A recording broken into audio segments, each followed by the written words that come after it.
Hey everyone, welcome to the RotoGrinders Morning Grind Podcast. I'm your host, Stevietpfl. It's Thursday, it's March 30th, it's 2023, and because it is March 30th, because it's 2023, it's MLB opening day. Yes, I'm excited. I'm pumped. You can hear it in my voice. I love baseball. I love breaking down baseball on the podcast. It's a sport that I played for a very long time. If you're new to the podcast, welcome. If you are an old listener, maybe a podcast listener, we do have a new Morning Grind YouTube page. So make sure you head on over there, subscribe. We go live most nights around 10 Eastern, and you can join the show live this season. Comment, questions, any of that kind of stuff. We try to answer them throughout the show. So take advantage of that. Join today. You get the opening day slate, Keith. Eys819. Keith Eister, you get opening day this year. How's it going, my friend? Going really well. Excited for this baseball season. I also love baseball. It is my favorite sport. Of course, I love the NBA and I love the NFL, but MLB is my first true love. So very excited to get this season going. Happy to be putting some of this NBA stuff behind us. It was just a crazy slate. If you guys are still playing NBA DFS, you know what I'm talking about from the slate on Wednesday night. So yeah, really excited for this baseball season. Can't wait to get in and break it down, and look forward to being here a lot with you throughout the season. Yeah, I'm pumped. I think that our baseball podcast is fantastic. I'm just going to pat myself on the back. I think it's by far the best podcast that we do for all the sports. And I think it's more of just news doesn't change as much from the time we record till lock in baseball. I mean, lineups come out, there'll be guys in and out of lineups, but overall, it's a sport where it's a lot easier for guys to be there. So excited. Welcome. What's going on, YouTube? Hope everyone's having a fantastic Wednesday night joining us today and getting rolling here. Keith, overview really quick of the slate. It's 11 games. It's opening day. First game gets started off at 1 p.m. Eastern. So if you're on the West Coast, it's a very interesting wake up early, have some coffee, and enjoy some baseball throughout the day. I have a honey-do list in the morning, and then I get to enjoy baseball. So I'm going to get that honey-do list done as fast as I possibly can. But overview of the slate really quick. We have stud after stud after stud after stud after stud after stud pitcher. That's important to note because, I mean, really today is one of those days where you can spread out your pitching and have so many different ways that you could potentially build with pitching today. So we'll talk about pitchers that we like, that we don't like. Pitch count is huge. I mean, there's going to be reports and stuff like that. There's some reports that I've already found that I've gone through. I've gone through a lot of the spring training data to look at like who's kind of stretched out and who's not type of thing. So we'll talk about all that, but pitching is important and weather. I hope that we don't have any weather tomorrow. I haven't even checked. So 11 game slate, excited. I'm ready to go. Yeah, absolutely. It's one of the more unique slates of the year. We get the same type of deal after the All-Star break where we just have a slate that's absolutely loaded with everyone's number one starters. And because of that, the pricing is on some of these guys is just crazy. Like we're used to paying like over 9K for guys like Aaron Nola, Blake Snell, Shane McClanahan. Some of these guys are down in like the 7Ks on DraftKings. FanDuel, it's a little bit tighter, but DraftKings pitcher pricing is one of the things that absolutely jumped out at me. You're going to have lots of upside options and many of them as well. So definitely spread out the pitching. Pitch counts are important. We'll definitely note any that we know are limited or any that we feel like are good and stretched out and could possibly throw 100 pitches. But generally, you're not going to see 100 pitches on opening day. You're going to be in that 80 to 90 range more than likely on most of them. And there's always a possibility that pitchers we know of as like aces that we don't usually attack. Well, first of all, that you don't have many options to attack pitchers on the slate unless you want to play into the massive chalk. So you need to be comfortable picking on guys you wouldn't normally pick on, but it's early in the season. Their command can be slow to start. Velocity could be down a couple of ticks. So definitely be open to that. But yeah, a unique slate compared to what we'll see for a good majority of the season, but always a really fun one. Tons of options, lots of different ways to go. Year 7. This is year 7 of the morning grind. We started baseball season in 2016. So everyone that's been along for the ride, thank you. Appreciate each and every one of you. We get started here. Opening day. We start with the Giants and Yankees in Yankee Stadium. 7 total in this one. We have a Yankees minus 184. Logan Webb against Garrett Cole. So let's start with Logan Webb here going up against the Yankees. Logan Webb, 82 and 46 pitches his last 2 spring. I assume we see him go 80 to 90 pitches. I will say that he did struggle a little bit more than I thought he would in spring training. He is usually pretty consistent, so maybe a slow start to the season. Tough matchup against the Yankees. What are your thoughts here on Logan Webb? Yeah, so like this is one of the scenarios. Logan Webb, a really good real life pitcher, good ground ball pitcher, not a huge strikeout guy. So I don't know that I like. He's right next to Shane McClanahan, who has a 30% strikeout rate or better, compared to a guy like Webb, who has a 20% strikeout rate, and he's also moving from a very friendly pitcher's park out on the West Coast in San Francisco into Yankee Stadium. Obviously, the weather is a little bit chilly this time of year. Maybe not as much risk for home runs here today in New York, but it's still a tough ballpark downgrade for him. I like the options around him a lot better. So I don't think I'll be getting to a ton of Logan Webb. Tough Yankees lineup, tough stadium. Certainly don't mind the price, but just the options around him today. I think there are more. There are pitchers with better upside around him. Yeah, Logan Webb, ground ball pitcher. Someone that really kind of relies on the ground balls. Not a huge strikeout guy, like you mentioned, 20.7. Don't think I want to play Logan Webb today. I think there's better options. So he's not going to be someone that I end up on. I don't mind the price tag. Like if this was an opening day slate with so many studs, I think we'd be talking about him a little bit more for tournaments. But overall, not a huge fan of this spot for Logan Webb. Garrett Cole on the other side of this game, he's kind of stretched out. 81 and 84 pitches his last 2 starts. Looked great in spring training. Velocity is there. So I think he's someone that is on the top end of my list today. I think that this is a spot where the Giants are a good team, but they're not a great team. There's a lot of strikeouts in the bottom half of this team. This is the only concern for me on Cole is a very left-handed heavy team in Yankee Stadium.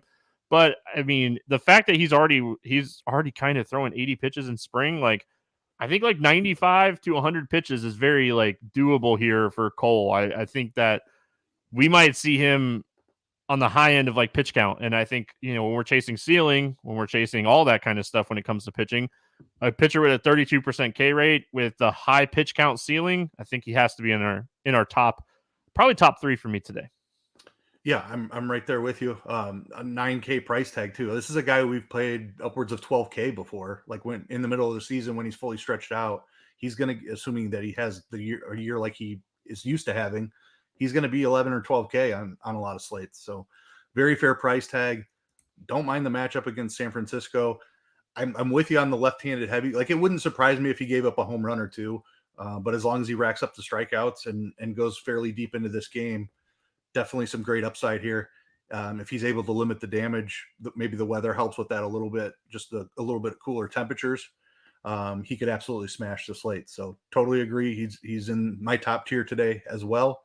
San Francisco is a tough lineup to figure out. Like a lot of new pieces here. They're a team that platoons a ton. But I wouldn't put them even in the top half of baseball. I don't think so. Good matchup here for Cole. Great price tag. For what it's worth, the Giants are a team that I'm very invested in their season-long win total. I took over in a few different places. So, yeah, I mean, I think the Giants are going to have a stellar year. I just don't think this is the right spot for them to start that like stellar year off. So, I mean, that's just kind of where I'm at when it comes to Cole and the Giants lineup. I mean, I could see a one-off or two trying to chase a home run with like a Jock Peterson or a Conforto type of play. I don't think this is a stack spot for the Giants. I think the fact that like Cole is already kind of stretched out, the Yankees bullpen is still very good. Peterson's 43. That's a tough price tag. So I think like my one off here would probably be Conforto at 3K. Yeah, I like all the lefties. I do like Peterson. Like that price against Cole is not ideal. It's fine to save the money and go down to Conforto. If Peterson's really low owned, I'll be double or triple the field on him. I think he has as good a chance as anybody in the lineup to hit a home run. I think Yastrzemski is in play as well as a one-off. But yeah, I'm with you. I think Conforto is my favorite, but I do like Jock quite a bit, and I'll sprinkle in some Yastrzemski too. Agree that I'm not trying to stack. Like Cole can give up the home runs, but the control's typically outstanding, and he doesn't get hit around a lot outside of maybe a home run or two in most of his outings. The bullpen's so good too. I mean, you got to remember the bullpen stats, and I mean the Yankees bullpen's still very good. The Yankees bats here against Webb. Webb, like I said, big time ground ball pitcher. I think this kind of benefits a guy like Rizzo and Judge. They're kind of fly ball guys. You know, we like fly ball hitters against ground ball pitchers. It, you know, obviously generates more line drives. And when you have a lineup with this, you know, type of stellar upside, I think on opening day, you have to have some exposure to the Yankees. So definitely on my list for teams I want to stack today. I have a ton of interest in this spot for Rizzo. Of all people, he's expensive. So is Judge, so is Stanton, but this is a good spot for Rizzo. He hits ground ball pitchers very well, and I think this is a spot you could take advantage of that. Yep, love targeting fly ball hitters here. Rizzo, Judge, the two best. Cabrera, the young guy, he'll probably move all around the diamond. Had a huge fly ball rate last season. He probably hit a little bit above his head for the Yankees last year. I don't know if he's that good of a hitter. But he is a talented young hitter, showed a really strong fly ball rate. So Oswald Cabrera, another guy that I really like here. I probably use this more as a 3-man stack than I do a full 5-man stack, just because Webb has great control. Not a guy that gets beat up a ton. Even if he does allow some traffic on the bases, he's very good at getting the ground ball to get him the double play and get out of the inning. But certainly don't mind 3 and even talk me into 4 probably. But yeah, Rizzo and Judge, my favorites. I like Cabrera a good amount. But I wouldn't kick, like, even though like Stanton is not as good of a fly ball hitter as Judge, I think you can still use him. You have some bullpen innings also. Atlanta Braves, Washington Nationals, 7.5 total in this one. The Braves a -270 favorites. We got Max Fried, Patrick Corbin, your 2023 World Series champion, Atlanta Braves. Max Fried.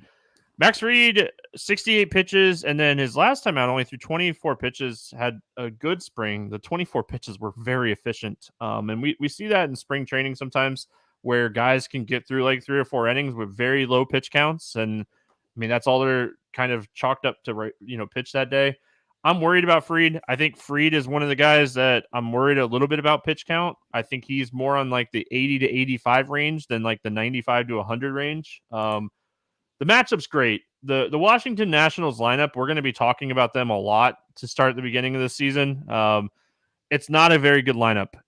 You know, the bottom half of this lineup is atrocious. You know, really no strong pieces in this lineup right now. I mean, I worry about the pitch count, but I mean, Fried should just absolutely cruise in this spot. Yeah, he's a really efficient pitcher to begin with. The 4% walk rate definitely helps with that. Not a huge strikeout pitcher, but the matchup has me pretty intrigued here. Even though we may not get 90 pitches even out of him, I think he can certainly pay off this price tag. Trying to pull it up right now. Sorry. He is 8,100, so a little bit pricier than like Snell and McClanahan. I think that leads to lower ownership here on Fried. Also, he's not typically a great DFS pitcher because he doesn't have a ton of strikeouts. But this Nationals lineup, I mean, you have names like Candelario and Dominic Smith hitting in the middle of the order here. He should be able to cruise, even if he only gets 80 pitches. I think he can make it through 6 innings pretty easily. I'm pretty interested here in Max Fried. I think the ownership number will be pretty nice with some of the guys that are just underneath him. All right, going to the other side, Patrick Corbin. Listen, we break down both sides of every game, and sometimes it's just like no. And I think this is one of those spots. It's just no. Corbin, 18% Ks, 4.8 xFIP last season. Really struggles against right-handed power hitters. Allows a ton of power to right-handed hitters. Acuna, Riley. They went out and got Sean Murphy to add a little bit more power at either DH or catcher. Ozuna should be back. Albies hits right-handed or left-handed pitchers from the right side with a lot of power. Travis d'Arnaud, another catcher that hits left-handed pitching. Like, this is a spot where I want nothing to do with Corbin. I think the Braves are going to be the chalkiest stack on the slate. We'll talk about that in a second. But am I missing anything here with Corbin? Do you have any interest in him? No interest. I don't think that we need the savings today. There's just no upside with a guy who has a strikeout rate under 20% going against arguably one of the top offenses in baseball.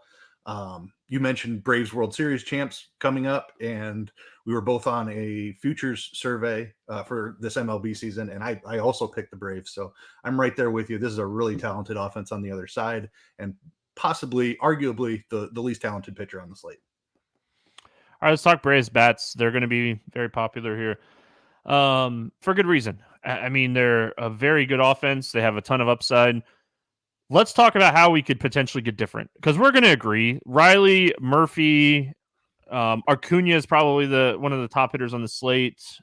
So we're going to agree. Like, we're both going to agree. This is a fantastic spot. So if you're thinking about like how you could potentially get different, my initial thought was a wraparound stack with d'Arnaud instead of Murphy, playing Arcia to kind of make everything work price-wise, and then getting Acuna, Riley, and either Ozuna or Olsen, lefty-lefty, to make my wraparound stack very different. That's my initial thought. I mean, you could even wrap it around with like Albies. You could potentially not play Acuna with like Riley, Murphy, Ozuna, Albies, Harris. Like Olsen and Harris, lefty. If you don't think Corbin's going to go long, you could take the lefties in this spot. It's not like Corbin is amazing against lefties. He has a lower strikeout rate against lefties than he does against righties. So, I mean, a lot of different ways to be different. This is a good spot. Yeah, absolutely. You laid out a couple of great different ways there. My initial thought is the lefties. Like, people just see lefty, and they automatically run away from that in their stack. Matt Olson has handled lefties really well throughout his career. And like you said, I don't expect Corbin to last very long in this one. The Washington bullpen is atrocious, or projects to be atrocious this year. So I'm not afraid to play Matt Olson, even Michael Harris. Like, if Michael Harris moves down in the order because it's lefty, if he's hitting 6th or 7th, he's going to be like an unowned piece of this stack, where if they beat up on Corbin and get him out of there before the second time that Harris comes to the plate, you have 3 plate appearances against a really weak bullpen. So the lefties was my initial thought. I love your idea of the wraparound stack too. Arcia is a guy with a little bit of pop, a little bit of speed, 2,600. I mean, I don't care that he's batting 9th in a tournament. He hits me a home run and steals me a base. That's a smash. There's just so much goodness in the Atlanta side. Don't be afraid to play the lefties. Don't be afraid to play the bottom of the order. Everyone in play here. Yeah, great spot for the Braves. If you're a longtime listener, or you've heard me on Grinders Live or read Expert Survey, you know that I love to punt catcher. I mean, 2 of the top catcher plays are both from this game. d'Arnaud and Sean Murphy are just fantastic. They're both under 3,500. And like even on FanDuel, like if you're playing on FanDuel today, I mean, if you're looking at stacking Braves on FanDuel, like Austin Riley is really cheap for what like his upside is, but you can do some things here when you're looking at stacking Atlanta over there, because of the catcher position not being like needing to play a catcher. So you can take a Sean Murphy type of play over on FanDuel, and maybe go Riley, Murphy, Acuna, Olsen's type of stack, or Albies. So a lot of different ways to be different when it comes to this. I mean, Nationals hitters, I got nothing. I want nothing to do with Max Fried. He's so efficient. He's such a great pitcher. This lineup is really, really bad. Meneses, maybe. but he's so expensive that I don't want to one off a $5,200 Meneses against Max Fried. Yeah, that price tag was jumping out at me too. Like that seems ridiculous. 3,500 here. We're talking about it way more. Right. Like he hit really well against lefties last year in a limited sample, but like I can't do it on this slate. Ruiz is a cheap catcher, but even he's not like minimum priced. Yeah, I have no interest in stacking against Fried. He just doesn't get blown up. And even the power hitters, like Meneses is the one I want, and I can't do that price tag, so probably out completely. All right, cruising along. We got Baltimore at Boston, 9 total. Kyle Gibson against Corey Kluber. Some reason the Red Sox are a 130 favorite in this game. We'll start with Kyle Gibson. Listen, Kyle Gibson's not a great pitcher. The one thing that we're going to notice really fast about this Red Sox lineup is it's not a ton of power, but there's not a lot of strikeouts. You look up and down this lineup. Verdugo is a contact hitter. Justin Turner's a contact hitter. Arroyo is a contact hitter. Kiki Hernandez is a contact hitter. So Devers doesn't strike out a lot. So we're going to see the Red Sox put the ball in play a lot this season. I don't think I want to play Kyle Gibson on a star-studded slate like this. Yeah, I agree with you. I have no interest in Kyle Gibson. I am much more interested in Boston bats. All right, let's talk Corey Kluber on the other side. I'm going to give this one to you guys. Scores and odds, my first baseball prop of the season was Corey Kluber under 4.5 strikeouts. So I am not a fan of Kluber in this spot. He's coming off of a career low in strikeouts and a career low in velocity. That velocity did not pick up in spring. He's not very stretched out. Listen, this dude had a 1.5 whip in spring training, and that's really high. So for me on Kluber, he throws a lot of strikes. He was struggling with command in spring training. He needs those strikes. Like, I want nothing to do with Corey Kluber here. Yeah, I agree with you. I mean, as many aces as we have on this, I'm going to be targeting strikeouts for the most part. Even I'd be willing to take shots on guys with more strikeout upside, but a shorter leash, than try to get 6 innings out of Corey Kluber and end up with 4 strikeouts. Just don't think it's going to be enough with all the ace firepower on this slate. So, and Baltimore, I think, is a really talented offense too. We saw them kind of break out at the end of last year and have a really good second half of the season. So don't love the matchup here either. Let's talk about these Baltimore bats. One of my favorite stacks in the slate to pivot off of the Braves is the Baltimore Orioles. Like, this game's in Fenway, good hitters ballpark. We saw like Baltimore kind of turn into a pitcher's ballpark more than anything else last season. My only concern is it's going to be kind of cold, like 40s, 50s. I like Baltimore a lot. Rutschman, Mullins, Santander. Henderson is like the favorite to win the Rookie of the Year. I think this is a fantastic spot for them to start the season on the right note. They're expensive. That's the drawback, but at the end of the day, like, it's not going to be that hard to make an expensive stack work. Yeah, we've got a lot of minimum priced hitters that are going to be finding their way into the lineups, just guys that are lacking experience, but it's early in the season and prices haven't adjusted. So there's plenty of value bats. The pitching is cheaper than we're used to seeing as well. So agree, I'm not worried about Baltimore pricing here. I think it's a great spot for them, great park. Agree with everything you said. Love Rutschman, love Mullins at the top. I noticed Josh in chat was commenting about the stolen bases this year. I completely agree with that. I think we're going to see a huge uptick in stolen bases. So a guy like Cedric Mullins gets a bump, who's already a pretty good fantasy guy. I wouldn't be afraid to use a guy like Jorge Mateo, who had a ton of stolen bases last year. Assuming he's in the lineup, of course, but like speed guys are going to be much more in play. Like for years in DFS, we've targeted home runs for the most part, just because stolen bases are harder to predict. But I think I will be leaning on that a little bit more, especially earlier in the year before people have really caught onto it. All right. My Red Sox. Yoshida coming over from Japan. Obviously one of the bigger names this offseason. He's someone that, this guy, very, very talented, from what we saw in the Japan League.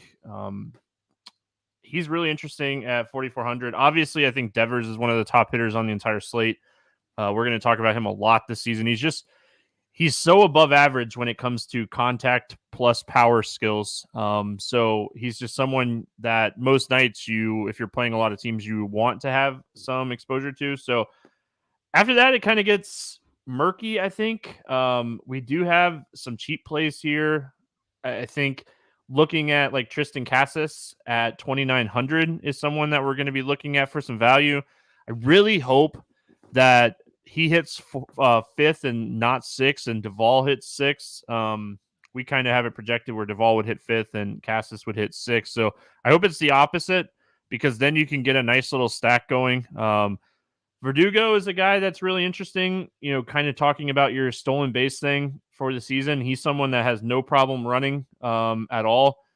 Banged up last season. Everything I've read is he sounds very healthy coming in here, and he should hit leadoff to start the season. And from what I'm a Red Sox fan, I follow the Red Sox very closely, and everything they've kind of talked about here with Cora is it's going to be a very rotating situation at leadoff. So I think if you're Verdugo and you get first opportunity here to hit leadoff, you want to make a splash and have a good start to the season. So he's someone that can run. He has some upside in that aspect. I think the Red Sox are very, very in play here for a stack.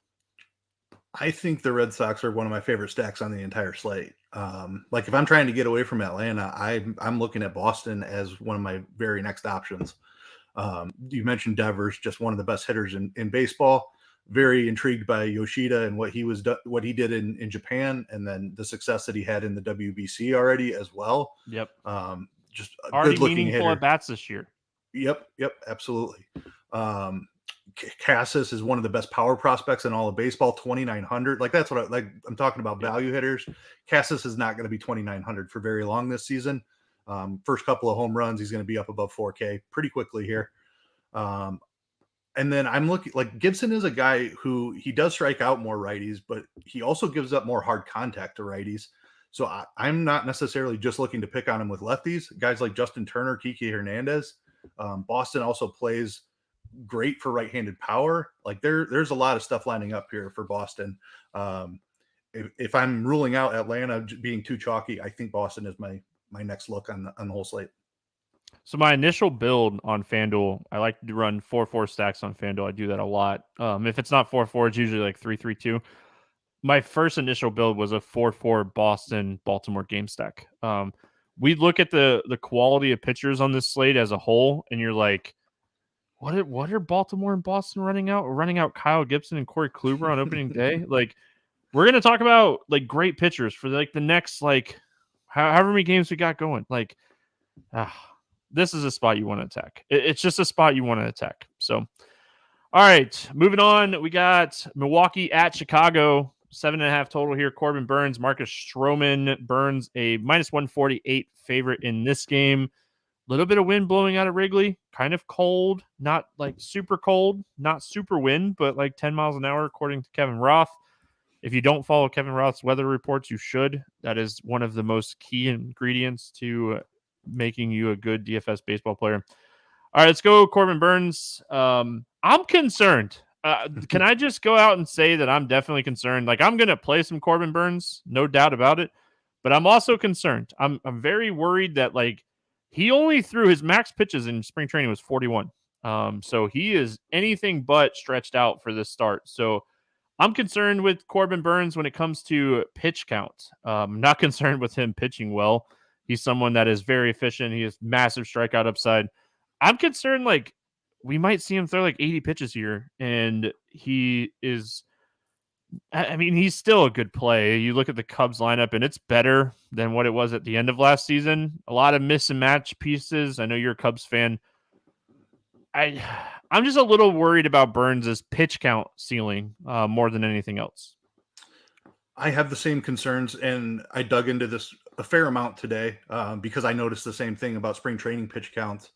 I looked at what he did last year, and it was very similar. Like, never threw, like, I think he was 38 and 39 were his two highest last year, and then on opening day he threw 83 pitches. So you're spot on right there. Ooh. I'm concerned. Like, I don't know why. There's also lots of reports floating around out there. He's complaining about the pitch clock a lot. Um, I agree. I'm concerned. And when we have this many other good options, I don't know that I wanted to go way overweight the field on him. Like, he's a guy that I'll probably end up shorting on this slate. If I think I'm getting 95 pitches from Cole and 95 pitches from Scherzer, but only 80 from Corbin Burns, like we're no longer just comparing skills. Like, we're comparing the leash here as well. So I think I end up underweight on Burns. There are a lot of strikeouts in the Cubs lineup. I think he could absolutely go out and strike out 8 or 9 in 5 innings. I will have some exposure, but I agree. I have the same concerns. And look, when I noticed the pattern and look back at last year, it did not make me feel any better. Yeah, I mean, good concerns to have. I think we can be this picky because we have 15 elite pitchers pitching today. So we can be this picky. We can have concerns like between Burns and like we're gonna talk about Max Scherzer and like his leash is massive. He threw 100 pitches in his last spring training game. So like just to give you an idea, Burns, like I said, he threw 41. So when I'm comparing and I'm looking at matchups, like Miami's lineup is not much better than the Cubs lineup, if any better. And the fact that like I might get 20 more pitches, you give me 20 more pitches on these elite pitchers, I'll take the 20 extra pitches all day long. The other side of this game, we got Marcus Stroman, who, I mean, this is a guy that has 2 like intense starts under his belt already. Like he had 2 World Baseball Classic starts. He threw 133 combined pitches in those 2 starts. So a guy coming into the season that's very ready to come into the season. He's very ready to come into the season. My biggest concern with Stroman is always the same thing. He's not a huge strikeout guy. He doesn't walk a lot of people, and he's typically someone that doesn't get blown up because of his pitch type. He's a guy that likes to generate a lot of ground balls using cutters and sliders and sinkers. So I don't know if this is the right slate for Stroman. I'm definitely not stacking against him. We'll talk about maybe a couple one-offs here, but I don't think I'm playing Stroman, though. I agree with you. It's just not the way I'm attacking this slate. There's so many 30% strikeout guys on the slate. These guys that are only $1,000 cheaper, less than that in some cases, and have 20% strikeout rates. They have to either pitch so much longer or be so much more efficient. Like, could Stroman come out here and strike out 8? He could. Is that the most likely outcome? No, it's not at all. The Brewers, like, our lineup, I think we can pick on a little bit. It's definitely down from where it has been in years past. Like, Yelich isn't the same guy. Adames strikes out plenty. William Contreras strikes out a bunch.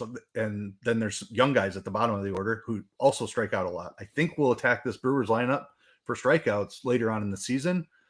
Stroman's not the guy to do that with, though. So despite a fair price tag on a different slate, I'd be very interested in him here. But I'm targeting 30% strikeout guys for the majority of my exposure on the slate. Yeah, you got to try. I mean, like even if he goes out and has a quality start on FanDuel, I just don't know if he outscores the like ceiling strikeout guys. And I think that's the biggest concern when you're looking at it. And just so you know, Keith, Dave in chat says Cubs suck. He's born and raised St. Louis Cardinals fan, so Dave and I are going to have an issue. Listen, I'm so excited to have YouTube chat for baseball season and live shows because we can have so much fun with it. So Robert and everyone else, I appreciate your kind words that you guys have been saying over there on YouTube. We're paying attention. I got it up. You guys, YouTube chat is right next to Keith's face, so I have to pay attention to both of you. All right, let's talk Brewers bats. Again, Stroman, not typically a guy I want to like stack against because of his ground balls. I will say Adames, Tellis, Winker, these are fly ball hitters. I really want Winker to have a bounce back season. Like he's someone that I don't know if he got the full mix of it. You got Contreras, not that Contreras. Got you. He plays for Dave's Cardinals, unfortunately. I know he does. So talk to me. What are your thoughts here on Milwaukee? Yeah, I'm kind of with you. Like similar to what we talked about with Max Fried and Webb, like just guys that are not fun to stack against because they have great control. They get ground balls to get out of jams when they get traffic on the bases. I'm not stacking here. I think you're home run hunting. Stroman, pretty equal splits. He actually struck out significantly more lefties than last year, but hard contact was about the same. Allowed a little bit more power as far as ISO goes to lefties. So Tellez and Winker, first look, I like Adames though too. That's a great call. Talented young guy with a lot of power. So I'm looking for home runs here. Probably not stacking. All right, your Cubbies, obviously a new look Cubs lineup: Swanson, Bellinger, Mancini, Hosmer, Rios, I think as well, and Barnhart. So very, very new look Cubs lineup, for sure. I don't know what to expect. I don't know if I really want to test it in this spot. I think there's going to be a lot of wait and see for me when it comes to the Cubs this season. The fact that it's kind of cold in Wrigley helps that a little bit. The fact that they're facing Burns helps that as well. I mean, we look at last season and these guys just no numbers, but we look at the talent on this lineup and it's a pretty solid, talented lineup. It's just whether or not they show up. Do you have any interest in the Cubs bats here? It's just I can't justify the pricing, honestly. Swanson at 5,300. Pricing does not matter on opening day. It doesn't, but like, if I'm like to an extent, it does. It does, yeah. Like, and they're facing an elite pitcher, so like I don't know if it's the spot. Like Swanson at 5,300, Wisdom at 4,800, Happ 4,700. Like those are like if they were 1,000 cheaper, then yeah, I'd be like stack them up and let me jam in Cole and Scherzer and I'll go to bat with my Cubs. But I don't, because it's Burns and I'm not getting a discount on it hardly at all. A little bit cold in Wrigley. It plays much more pitcher friendly in the beginning of the season. So I'll probably stack it, have one stack, but it won't be much beyond that. It's a large field, one team type of thing. Yeah, and me personally, I play 3 lineups in baseball. I talk about how I'm a single entry person for basketball. I typically play 3 lineups on FanDuel and DraftKings each day on days that I'm playing. So I don't think I end up on any Cubs today. If anybody, it would probably be Bellinger, fly ball hitter, ground ball pitcher, power. I mean, Bellinger would probably be my one-off here for Cubbies. Detroit Tigers, Tampa Bay Rays, 7 total. Eduardo Rodriguez, Shane McClanahan going up against each other here. McClanahan is minus 230. We'll go Eduardo Rodriguez first.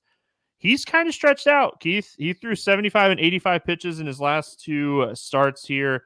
I think he had a start or some work like in the World Baseball Classic, but it was only like 2 innings and it wasn't very good. He did, but it was like his whip was something like really crazy high. Or BABIP. His BABIP was really high. I think he had like a 777 BABIP in 2 innings in the World Baseball Classic, if I remember correctly when I was looking at it earlier today. Any interest here in Eduardo Rodriguez? So I noticed he had really good spring numbers too. I'm just concerned about what we saw from him last year. And I know he was dealing with some personal things and ended up leaving the team for a long while, a couple months at least.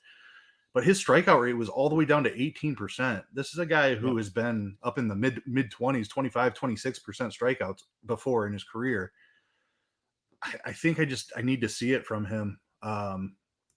I like the Tampa Bay side of this. I know he's had a good spring, and I hope he gets it back on track. I think he's a super talented pitcher. I probably just wait and see. With so many options on opening day, I think I can wait and see. Maybe he burns me. Maybe he continues his good run from spring. But I'm more interested in stacking Tampa bats. I don't have a ton of interest in Eduardo Rodriguez either. Again, it's just one of those slates where there's so many great options that I don't think I have to go there. McClanahan on the other side of this game, though. Oh, baby. My only concern here is pitch count. He threw 67 pitches in his last one. I could see him getting to 80, 85. We know what Tampa does. Tampa is a very conservative team when it comes to pitch count, just in general. McClanahan was very conservative pitch count last season. I don't know if it matters too much. I think he goes out and he has a very efficient start here. I think he gets some strikeouts. This lineup's just not good. I mean, Baez is a guy that in his prime was crushing left-handed pitching. Miguel Cabrera crushed left-handed pitching, but Miguel Cabrera had a .041 ISO last season against left-handed pitching. So no real like power threats, good pitcher's ballpark. Don't have to worry about weather. cold or hot. This is just a spot where McClanahan, I think, goes out and throws like 6 really quality innings. He's $2,000 too cheap. He's $2,000 too cheap. On DraftKings, it's ridiculous. It's more of a conversation on FanDuel because the leash could be a little bit of a concern. But he is priced like an SP2 on every other slate that we're going to play this year. He's just way too cheap. He did tire down the stretch last year. So I agree, like Tampa could be really conservative with him early just to make sure that he can have enough longevity to get through to the playoffs, because he did break down at the end of last year. It was a career high in innings. He should be set up to be a little bit more durable this season. If you go back and look at McClanahan's first half numbers, dude was the best pitcher in baseball for a half the season. He had a 34% strikeout rate and his walk rate was like 4%. And then the last month of the season, he got blown up a couple of times. His Ks completely disappeared, but he was on his way to winning a Cy Young. If he could have held up throughout the whole season, he was absolutely going to be in the conversation. He still finished like 6th. This, for my money, is one of the absolute best pitchers in baseball. He has one of the best matchups on the entire board. He's in his home pitcher-friendly home park. Like, it's just, I don't think I care what the ownership number is. I just have to play McClanahan at this price. Top three for me. We talked about Cole being a top 3. We're going to talk about Scherzer. Those are my top 3. DeGrom is a really close third, but his comments the other day about 70-something pitches for opening day puts him out of my top 3. So DeGrom with 70 pitches can still strike out 10 people. And I mean, that's something we'll talk about. But McClanahan should have a very quality start. Again, the conversation on FanDuel, I mean, he would be third for me. Like, I'm definitely prioritizing Scherzer and Cole over McClanahan on FanDuel when we're looking at pricing and pitching and all the pitch counts and stuff like that. But on DraftKings, you nailed it. You nailed it when you said he's $2,000 too cheap. And every year we have one guy or two guys or three guys that are underpriced, and it is clearly McClanahan. I have no interest in Detroit bats. There's nothing that remotely even I want to play here. I mean, nothing. Yeah, completely agree. It's a terrible park for home runs. McClanahan, I expect him to strike out 30+% of guys again this season. Just a tough matchup. I'm not trying to pick on him at all. Tampa bats. I have some interest in the Tampa bats. I know you talked about it. I think they're a very underrated stack here today. Brandon Lau, lefty. He hits left-handed pitching very well. Eduardo Rodriguez had big-time reverse power splits last season. He really struggled with left-handed power. So I like this stack. Franco, Rosarina, Lowe. Paredes is someone that has plenty of power against left-handed pitching. Margot is someone that is a big-time like on-base guy and that can run. Yandy Diaz is another guy that's a big-time on-base guy, but he doesn't run. So I like the Rays stack. A couple different ways to build it, but I would not leave Brandon Lau out of my Brave stack or Rays stack. Rays stack. Yep. I just completed the expert survey about an hour before we jumped on here, and I wrote up the Rays as my favorite sneaky stack. I just don't know what we're getting from Eduardo Rodriguez. He struggled a lot last year. Strikeout rate fell below 20%. And I think the Rays are a talented team. I love your comments on Lau. Completely agree. Handled lefties well throughout his career. Rodriguez had massive splits last season. The rest of the guys, like, they're going to platoon a lot. They're similar to the Giants in that regard. The rest of their righties have hit lefties really well throughout their career. Franco is one of the most talented hitters in baseball, just young and still figuring it out. I think he's in for a huge season. Yandy Diaz is great against lefties. Harold Ramirez is great against lefties. Paredes has big power against lefties. Like, they just set up really well. Also, like, the ballpark I mentioned as a plus for McClanahan, but when I'm looking to stack, like, if it's cold, 45 degrees in a lot of places, New York, Boston, like a lot of the Northeast is really cold. Being in the dome, there's not near as much of a disadvantage for the hitters here in this park when you're comparing it to the rest of the league. It's just not as big of a deal early in the season when it's colder in a lot of spots. And then we don't know if Franco's going to play or not. He was hitting off a tee Monday. So I think I think he's like everything that I've read is he's trending towards playing for Dave or Richie was asking in chat, is Franco hurt? Franco is banged up day to day, but it's like a quad injury, and everything that I've read is like he's trending towards playing. So I think he's a guy that definitely wants to start the season on the right note, and he wants to be out there. So we'll see. It's not going to be his decision. Let's be honest. Philadelphia at Texas taking on the Rangers, 6.5 total in this one. Aaron Nola against Jacob deGrom. This is an opening day baseball game. 6.5 total. DeGrom is a minus 134 favorite. We're going to start with Aaron Nola. It's kind of a somewhat new look Texas pitching staff, but the same kind of hitters. A lot of strikeouts here, Keith. Like, very sneaky matchup for Aaron Nola. You know, we're going to talk about Scherzer. We talked about Cole. We talked about McClanahan. But one of the best strikeout matchups on the slate today is Aaron Nola. There's 6 guys in this lineup with strikeout rates over 24% against right-handed pitching last season. So I think Aaron Nola is a fantastic tournament play today. Yeah, right there with you. I did have small pitch count concerns. Not massive ones. I don't see him getting to 100 pitches in this one. But he threw 78 pitches the start before his last start. So right, and then the last one was 48 or something like that. I think it was 37. So, yeah, he went from 78 or 78 to 37. So I think he's closer to 90. Yeah, I agree with that. Like a lot of times there will be something that they notice in their outing in spring training, and they'll shut it down for the day. They'll go finish their work inside. Or in the bullpen or something. Like they're definitely throwing on the side, even though they only threw that many in a game in a lot of cases. So seeing him throw 78 or whatever it was in a game, pretty confident he got his work in, and he should be pretty close to full leash. Just wanted to note that there was a dip for whatever reason in his final start. But the matchup is absolutely fantastic. Like you talked about the strikeout rates. It's just the K column is red from the 3-hitter down in this Rangers lineup. Nola, historically a guy that has a great leash, big K rate, and an awesome walk rate. So he can be efficient. Even if he doesn't have 95 pitches in him today, he can get through 6 or 7 innings just based on efficiency alone. So very much in play. Another guy that's underpriced. Awesome matchup. Not much else to say. DeGrom, I kind of already said it. This is a guy that he's thrown 20 and 34 pitches in his 2 spring training starts, his last 2 anyway. I think he had one more before that. He said it. He said it in a report. 70-something for opening day is what he's kind of hoping for. So I know there was a quote from the manager saying 80 to 85 is doable. I would be shocked if Jacob deGrom throws more than 80 pitches in this game. One of the best pitchers in baseball by far. When he's healthy, top 3, if not the best pitcher. I got some Cy Young futures on him just in case he does stay healthy for a full season. Dude had a 41.5% K rate last season in a very small sample size because he did not get like a full season, but his strikeout ceiling has just gone up. It just keeps going up. He's Max Scherzer.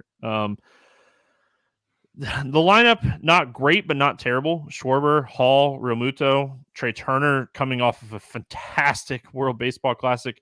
I don't think I want to play DeGrom today. And I don't think I want to stack against DeGrom today. I don't think he throws enough pitches for me to want to play him. I agree with you, though. I'm just not sure I'm completely Xing him out because he can go out there and strike out every batter he faced. I believe he did that in the start. Yeah, but one bad inning, right? 22 pitch inning, one bad inning, and he throws like 4 innings.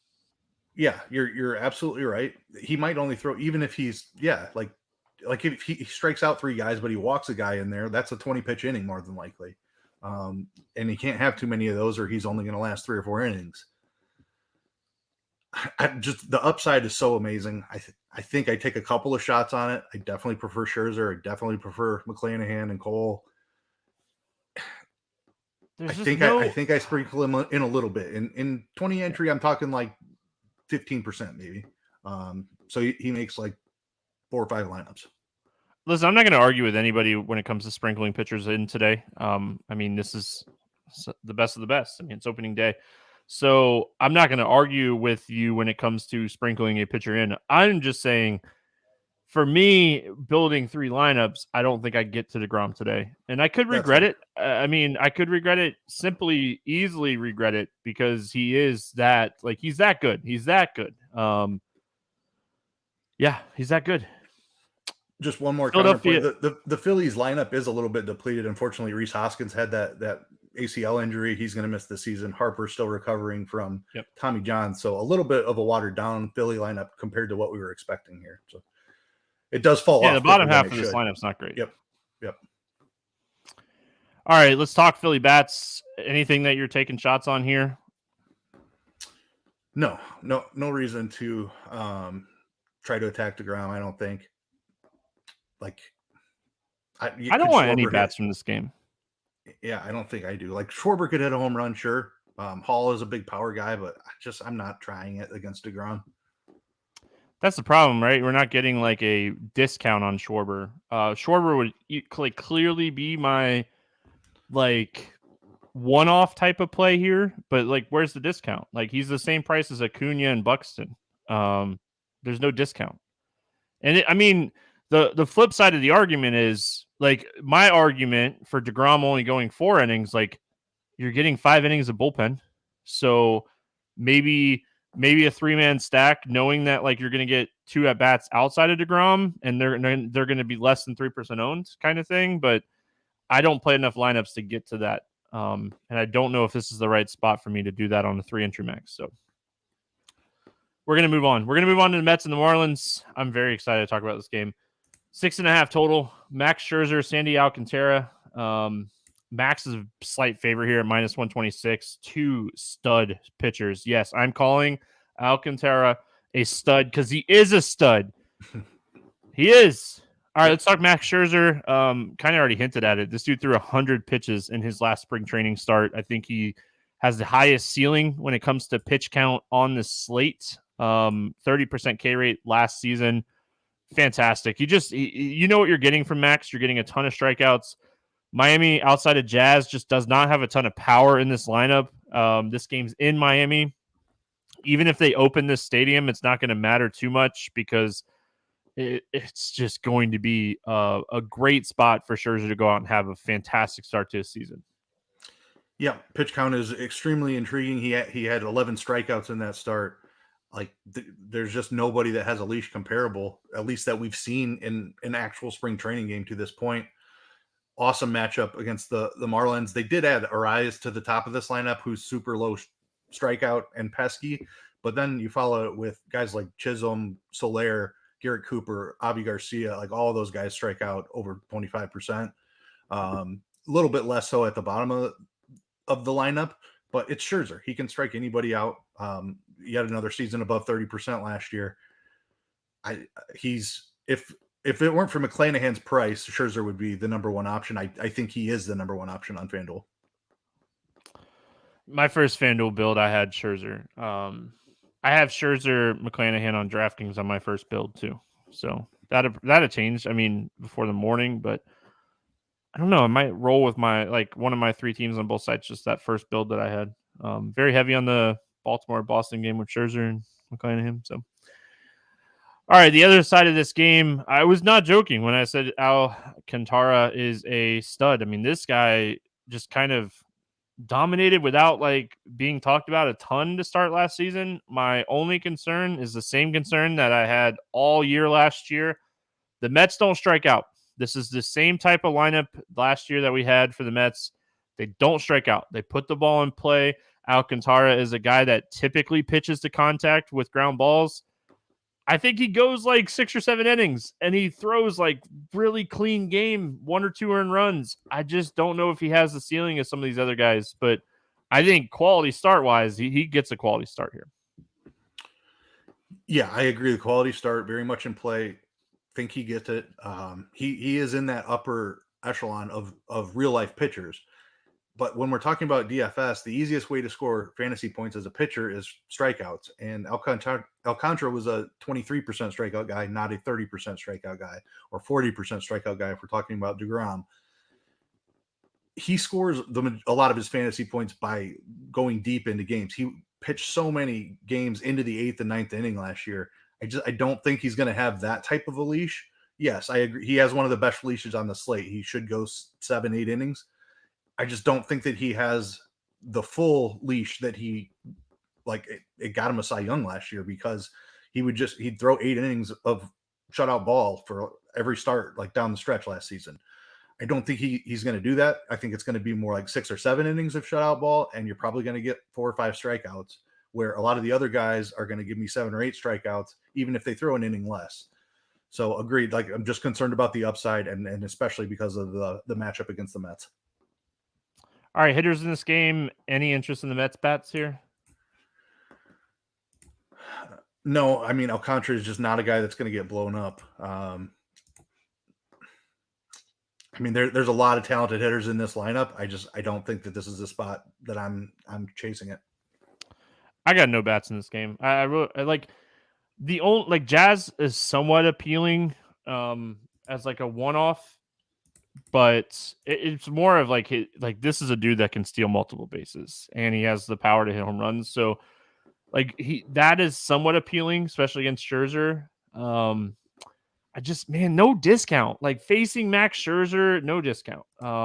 Again, I don't think it's tough to make any kind of like expensive one-off work. I really wish he was a little bit cheaper. He's probably one of the top second base plays on the slate for me, though, for what it's worth. Yeah, nothing to add. This is like Max Scherzer is somebody you can attack with left-handed power. Unfortunately, the Marlins just don't have any outside of Jazz. Arias has 0 power at the top of the lineup.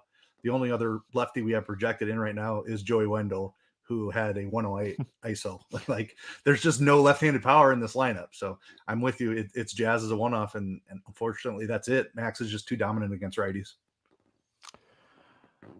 Yeah. I thought they had one more lefty, but I can't think of who it was.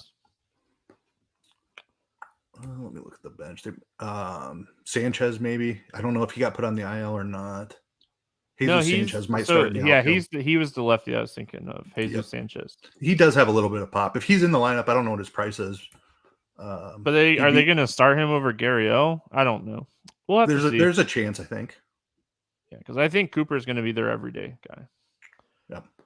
All right, Pirates and Reds, 8.5 total. Mitch Keller, Hunter Green. Reds a slight 130 favorite here.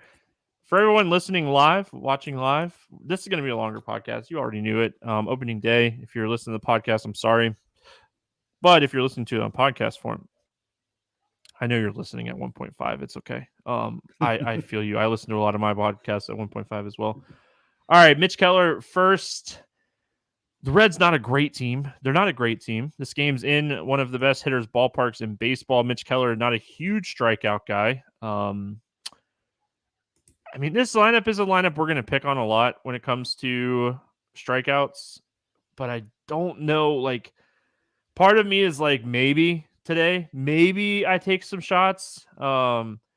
Just because like his price, but gosh, I really wish like this was a 25% K guy and I could maybe take a few shots on him, but he's cheap. But I mean, I would rather, I think, take shots on Green on the other side of this game at like $700 more.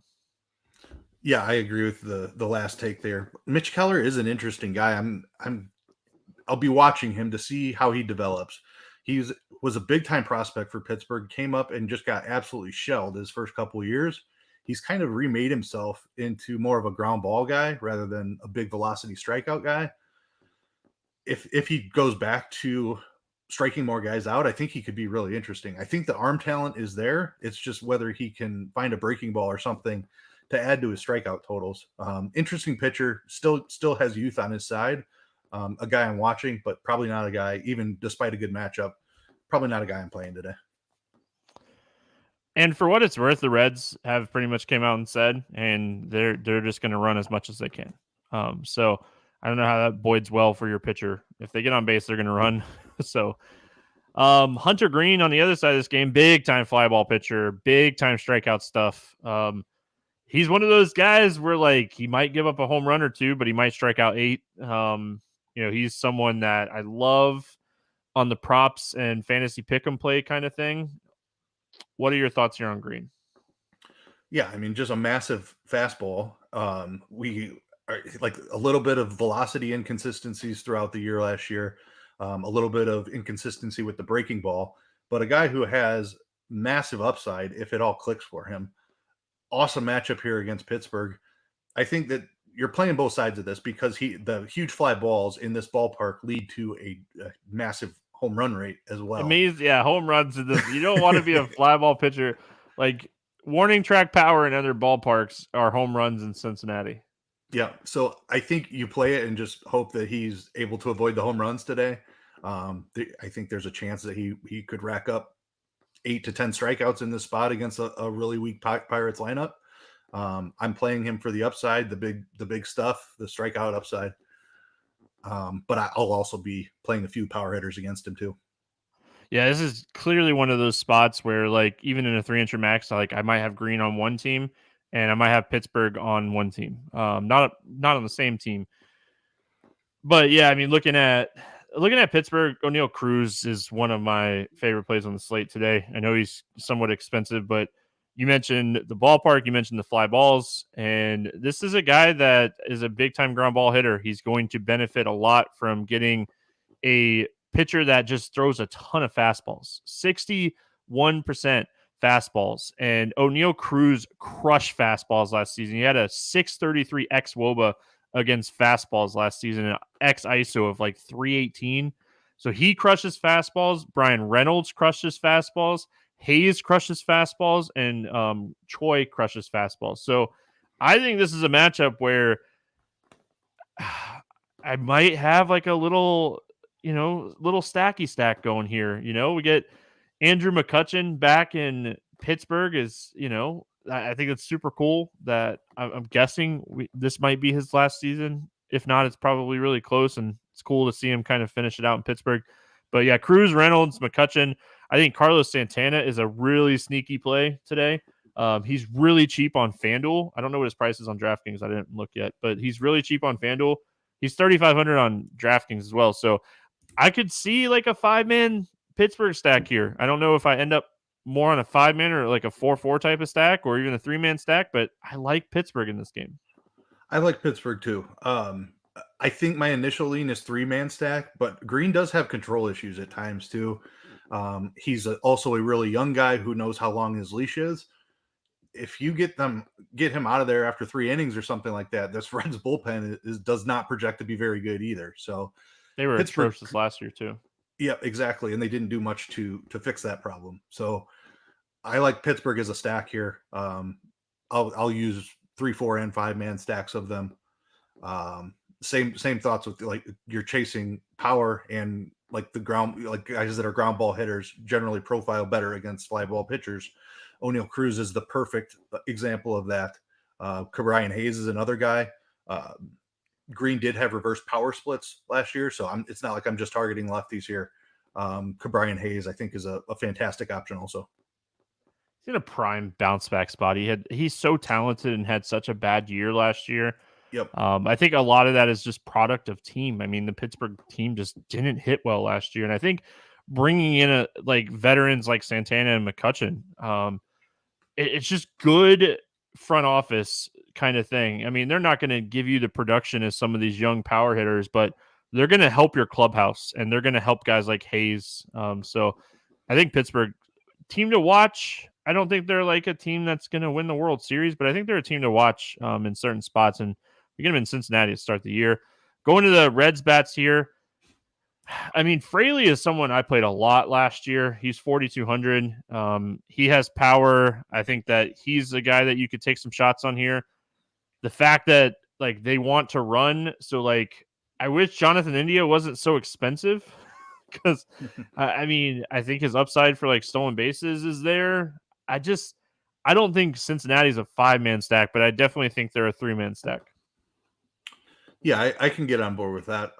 Again, like Keller is a guy who has struggled with hard contact in the past a lot, kind of corrected that to some degree last year. Still gave up over 35% hard contact to righties, 34.5% to lefties. So he's still giving up plenty of hard contact, even though he's been better about getting ground balls. Not my favorite stack.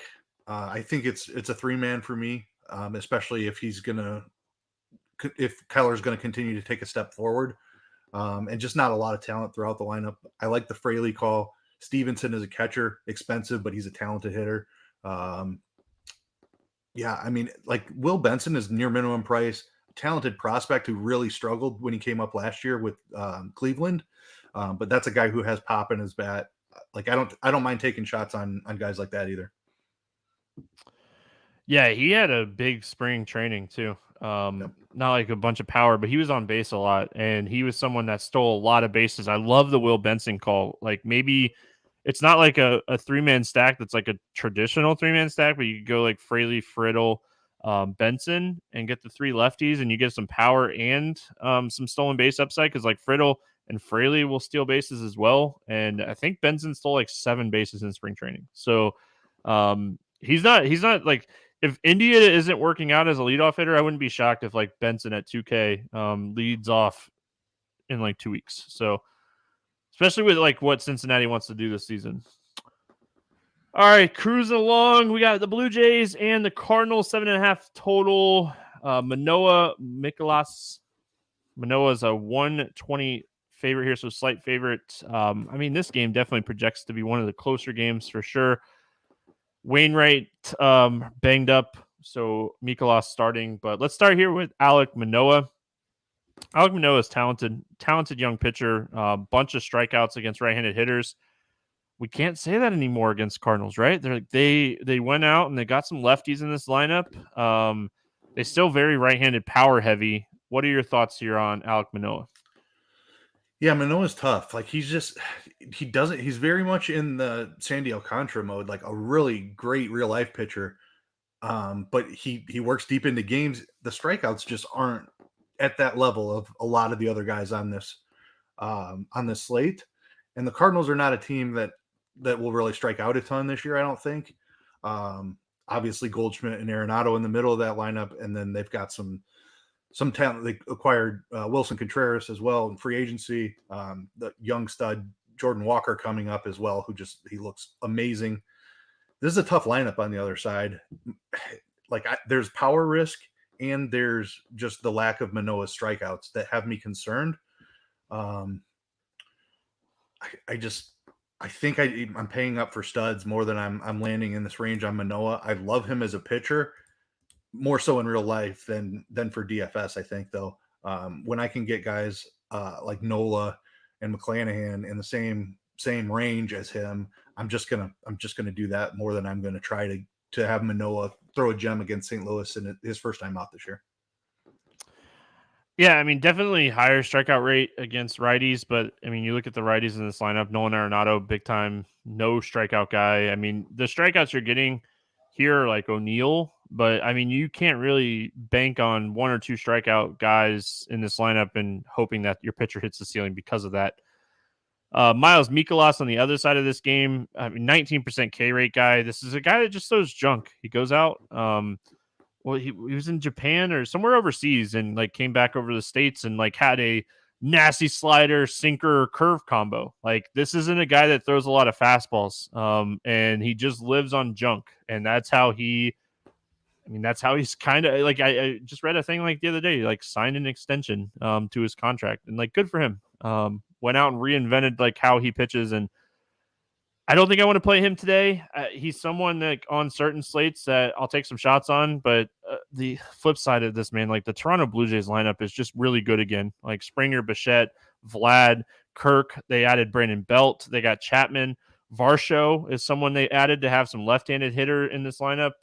Just a really solid lineup. Sneaky pickup. They picked up Kevin Kiermaier. That's going to help their defense. Thoughts here on Mikolas?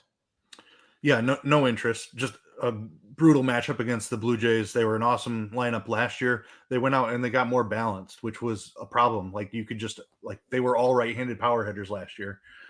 They've added some left-handed power now, so I think a nice improvement. It's a more complete lineup now, even than it was last year. So low strikeout guy. I've been passing on him all slate. Not going to start taking him here in this awful matchup against the Blue Jays. Let's talk Blue Jays bats. So I was looking before we got started at some projected ownership, and no projected ownership for Toronto. And I want to just say I just want to throw the stats out and just say, look at the talent of this lineup and say it's opening day. They're not getting any ownership. They're cheap, so you can play 2 top end pitchers with them. I think the Blue Jays are a sneaky stack today. I agree with you. I think you should stack Blue Jays pretty much every time they're on a slate. Blue Jays, just, Yankees, Astros. Yeah.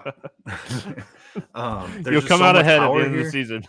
Yes. And Michaelis is a good pitcher, I think. Great control. It's just the talent on this lineup. Michaelis is not a guy I generally stack against, but when it's the Blue Jays, I'm definitely going to stack against him. I think you certainly could hunt power here.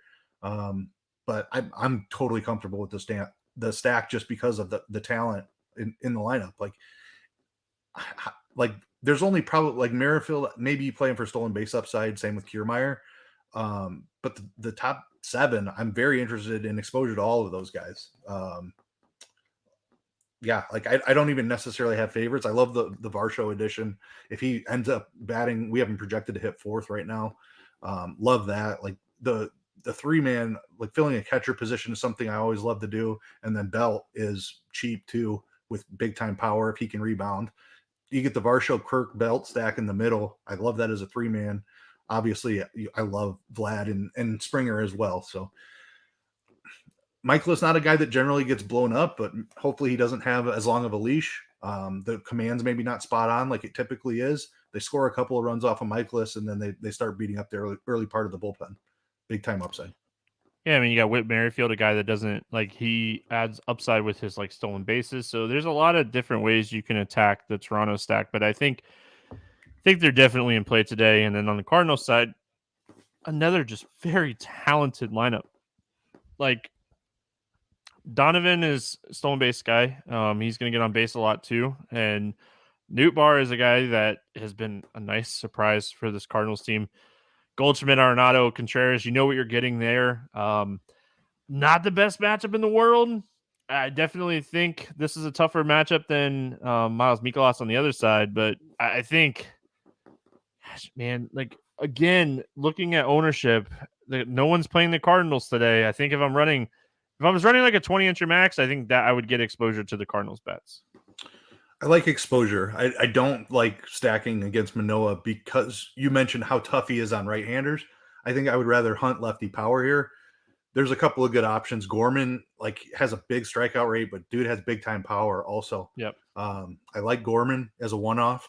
I wouldn't hate starting with Edman at the bottom, hoping you get a stolen base or a couple doubles out of him, and then wrapping it around to the top 2 lefties as well. Donovan and Nootbaar, we have projected to hit 1-2. I'm looking for lefties here. I'm looking for lefty power first, but I don't hate a 3-man stack also. And if you go at the top and just go Donovan Nootbaar, I certainly don't mind throwing in a Goldschmidt or an Arenado with that 3-man either. All right, Rockies and Padres, 7.5 total. Marquez against Snell.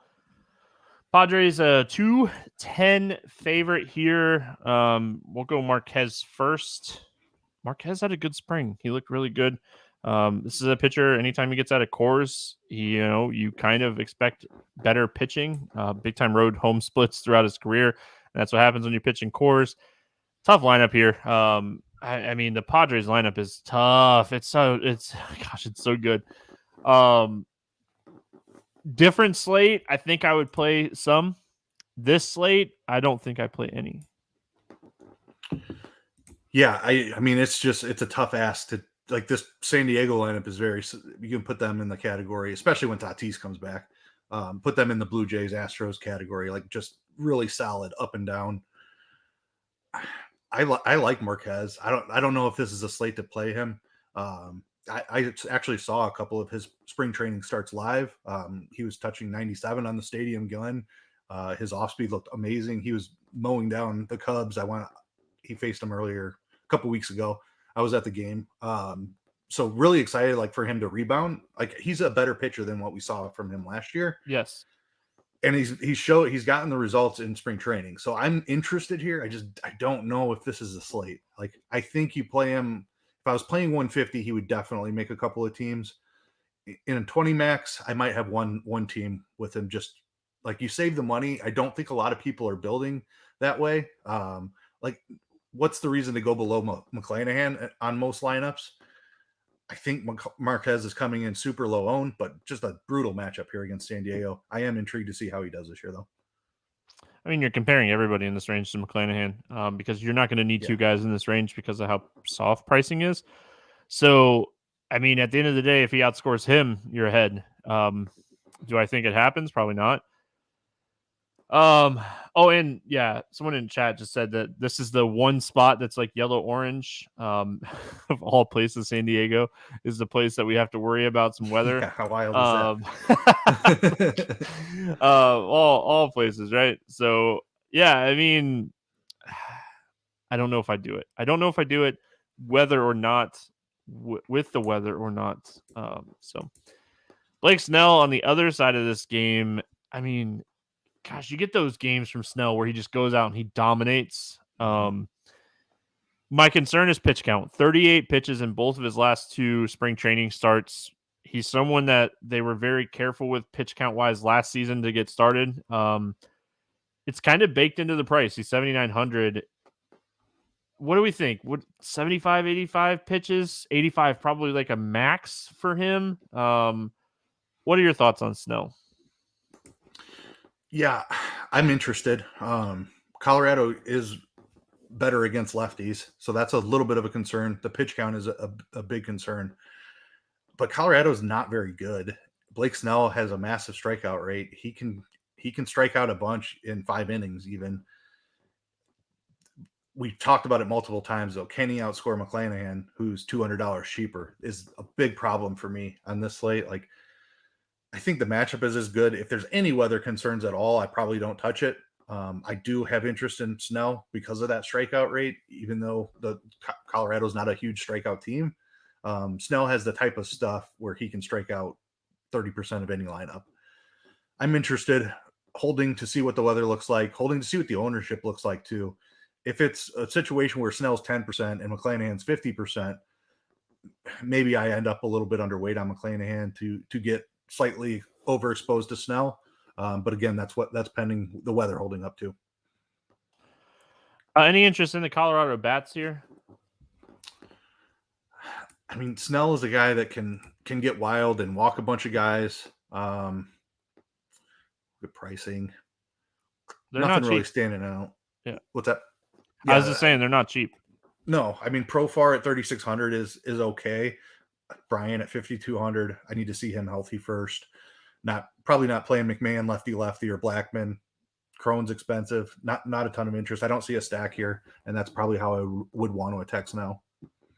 Profar is like the guy that I drafted so much late in best balls this year. I feel like getting a leadoff hitter for in cores at that, like I was getting him late in drafts. We'll see if it pans out, but San Diego side of the bats. I mean, this is definitely a stack. I think that's playable today. Like you got Soto, who should definitely benefit from no shift. Xander Bogaerts, who's prime for like a bounce back year. I mean, contract talks, I feel like were a big thing for him last year. Machado, Cronenworth, Matt Carpenter, who showed life last season in Yankee Stadium. He's 3,300 in this game. So a cheap first base option. What are your thoughts on the Padres bets? Yeah, I'm interested. If I do end up playing Marquez, I'm still stacking Padres more than I'm playing Marquez. Just a really talented lineup. Same thing as we talked about with the Blue Jays. Marquez is a guy who's like bounced back and forth between like really struggling with lefties and then holding lefties down. Like last year, he gave up less hard contact to lefties than he did to righties. But a couple years back, he just got absolutely destroyed by lefties. So I don't have any real concerns about handedness here. Just give me the talented hitters: Soto, Machado, Bogaerts, all outstanding options. Certainly love Cronenworth and Carpenter as well. Like Grisham for speed, even a guy like Azokar, like to wrap it around. If he steals a base at the bottom for minimum price, I mean, don't hate that. That I would only use that in a lineup where I was paying up twice for pitching. But yeah, top of the lineup is really where it's at. I think they're one of the top stacks. All right, we finish it up with Minnesota at Kansas City, 8.5 total in this game. Pablo Lopez, Zach Greinke. The Twins a 150 favorite here. Pablo Lopez getting a matchup against Kansas City with his new Minnesota uniform on. Pablo Lopez is talented. The Kansas City lineup is not that great. Is Pablo Lopez the Shane McClanahan pivot? I think he is. Love it. That's what I got. Another pitcher that just had a little bit of a down year. I think he's better than how he pitched last year. He's going to Kansas City, which is a good park for suppressing home runs. So I don't think you have to be worried about any type of a ballpark shift here, because he is a fly ball pitcher who's coming from a great park for suppressing home runs. That might be the thing that bites him this year. Good matchup here. It's him or Marquez. I don't know. I still am trying to work out where I'm landing on that for how to get off of McClanahan. Can I sell you on Pablo Lopez? Let me have it. Let's hear it. He has a meaningful start already this season. Marquez doesn't. World Baseball Classic start for Pablo Lopez already this year through 58 pitches in that start. So one meaningful start already. I already talked about this on the basketball podcast the other day. I think a quality at bats and meaningful at bats matter, and I think that World Baseball Classic starts and at bats matter way more than spring training at bats and starts. So I think those are the three guys that, I mean, Snell, Lopez, and Marquez are like the three guys that if you're not playing McClanahan in this range, you are pivoting off of. I think a lot of people might pivot by just paying up for two pitchers, and I think that's very viable as well. But I think Pablo Lopez has great off-speed stuff, and kind of looking at like batted ball profile stuff. This is, I mean, the Royals, a decent fastball hitting team, but you start looking into some of this off-speed stuff, and I think this is a matchup like Lopez can do well in. So I like this spot.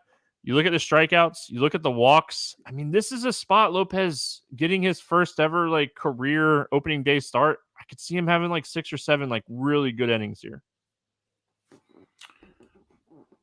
I can get on board. I mean, I think he's a talented pitcher. I think he just had a down year. I don't know if I need him on the slate is the only thing. I'd be really curious to see how the McClanahan ownership shakes out throughout the rest of the day. It's going to be high.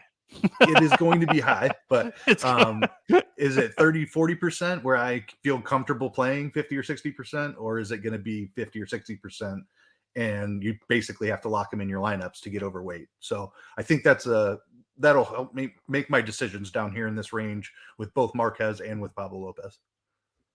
Yeah, so I mean, we have projected ownership up on RotoGrinders right now, and looking at it right now, McClanahan's projecting for 30%, where Lopez is projecting for 4%. So, I mean, the chalky pivot right now is Hunter Green against Pittsburgh. Gosh, I'm going to make a Pittsburgh stack. It's going to happen. It's going to happen. I'm going to make a Pittsburgh stack. All right. Hey, we got another side of this game. We got Zach Greinke. You couldn't pay me to play a lineup with Zach Greinke in it. How about that? Yeah, I mean, if we needed the salary, nope. I think nope. He's not going to strike anyone out. This dude had a 12.5% K rate with a 5x FIP last season. Like, the fact that he's starting opening day is because of his name. Yep. No, you're right. Moving on. Yeah, I'm not going to let you listen. I got to keep the quality up. All right, let's talk Minnesota bats. They're my favorite contrarian stack on the slate. I love this spot. I love the idea of stacking against Greinke on opening day. Buxton, Larnach, Correa, Kepler, Miranda, Gordon. You got Joey Gallo that gives some power.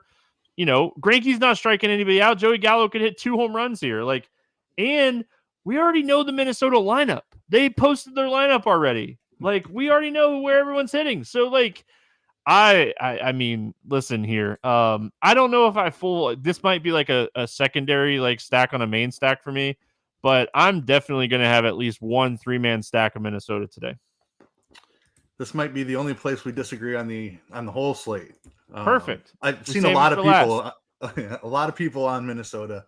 I just don't think stacking Greinke against is Greinke awful. he is You awful. have to put out all of the good baseball we watched Zach Greinke throw for years. I'm not talking about 2015 Greinke, World Series winner. I'm talking about the last 3 years. He just doesn't get blown up. He's still good at controlling hard contact. He doesn't walk many people. No, he's not going to strike anyone out. But how many pitches do you think Greinke goes here? 2. I mean, he 85. You think he goes that many? 90? Yeah, why not? I think he goes like 80 pitches. He's old. That's why not. Why not? So is Max Scherzer. Are you not going to play Max Scherzer? Listen, Max Scherzer is not human. Zach Greinke lost his not human thing like 6 years ago. He had a 3.68 ERA last year. I know that's a terrible metric. What is ERA? I haven't looked at ERA since I was playing high school baseball. So look at the other stats. He had a 5.1 xFIP. Listen, he had an 83% contact rate last season, Keith.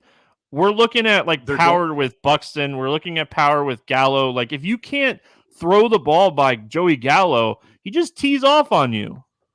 Does he? No.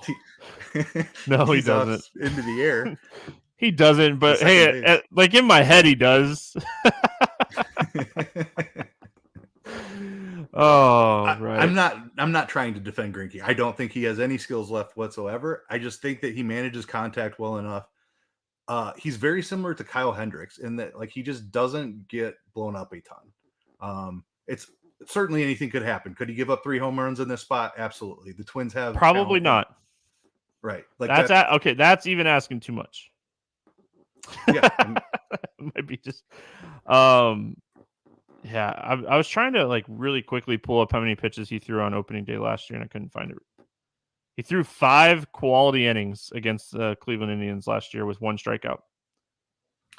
Yeah, strikeouts are not what we're talking about when we're talking about the stack. Like you're right, he's not going to strike anyone out. I'm still doing it. I'm doing it. My problem is I really like Buxton. I really like Buxton. I think Buxton is a top hitter on the slate.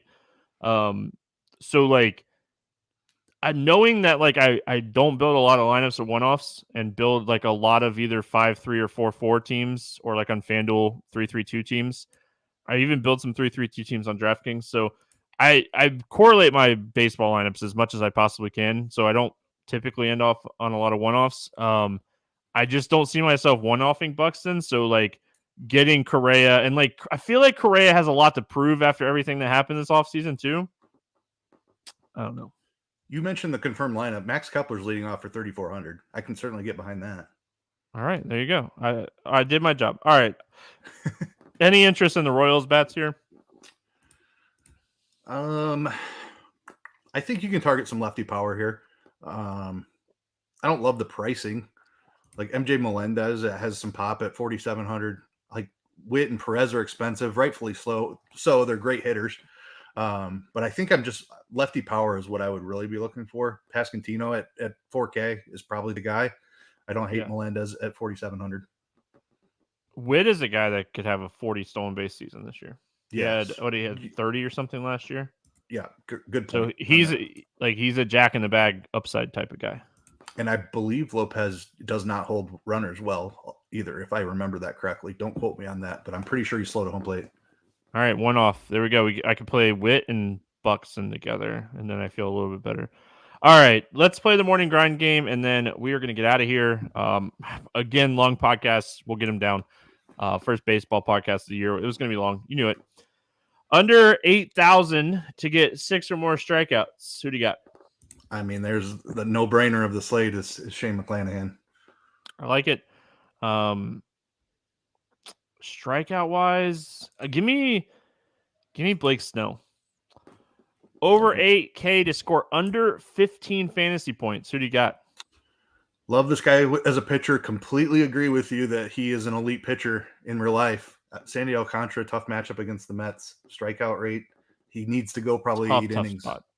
Yeah. You like the Mets are like one of the worst teams for right-handed pitching in baseball. They just don't strike out. And it's a new year. Who knows? I mean, I think all these guys get there. I think all these guys get there for what it's worth. My biggest concern, like, I'm not even going to attempt to say DeGrom gets under 15 because no. My biggest concern in this range outside of DeGrom is Burns. So give me Burns. Over 4K to hit a home run. Who do you got going yard today? Give me Rafael Devers. Oh, you took my play out of all the guys. You take one of my Red Sox. Are you kidding me? I was going to Is say, that you're really the how you Boston want to guy. start the season? Like, all right, I hear you. Just for that, I'm going to go Buxton. Just for that, I'm going Buxton. And expect like 3 text messages when Buxton hits 3 home runs. Under 4K to get 2 hits today. Who do you got? Well, this is going to prove to you that I don't think Greinke's invincible. I just talked about it. Max Kepler is 3,400. He's leading off. We already know that. So I think he can certainly get 2 hits off Greinke. Give me Tristan Casas at 2,900. He's one of my favorite value plays on the slate. I don't know if he gets 2 hits, but I'll take the home run. So I make the rules in the game. So I win. All right, give me a stack to score 6 or more runs today. I am ruling out the Yankees and the Braves. All right, give me the Tampa Bay Rays. I like it. We haven't seen Erod right in almost over a year. So he had an awesome spring. We'll see if he can carry that into the regular season. I'm going to be loaded up on Rays today. Give me the Pittsburgh Pirates. I like that a lot too. Yeah. Pittsburgh, that's Hunter a team Green's going to be popular. I think Hunter Green's going to get a lot of ownership just from people trying to get away from McClanahan. McClanahan is too obvious. Any chance that, like, does he stay around this 30-40%? I feel like he's going to get steamed throughout the day and end up at 50-60% when we turn him I think he goes higher than 30. Yeah, me too. He's too cheap. Yeah. Like, and it's not even like, it's really too cheap. Do I have a second pick under 8K to get 6Ks in case Snell gets rained out?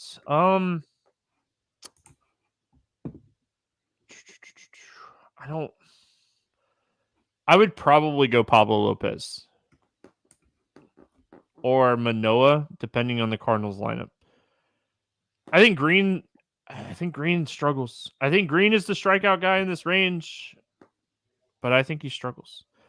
All right, that's it. Any final thoughts before we get out of here? Richie wants to know, you have a World Series pick? I know we both were on the Braves on the expert survey. We got them at 10-1 before the line has moved them even more favorites. Yeah. Braves were my pick. Just think that they're a very complete team. They've done a great job maintaining the roster.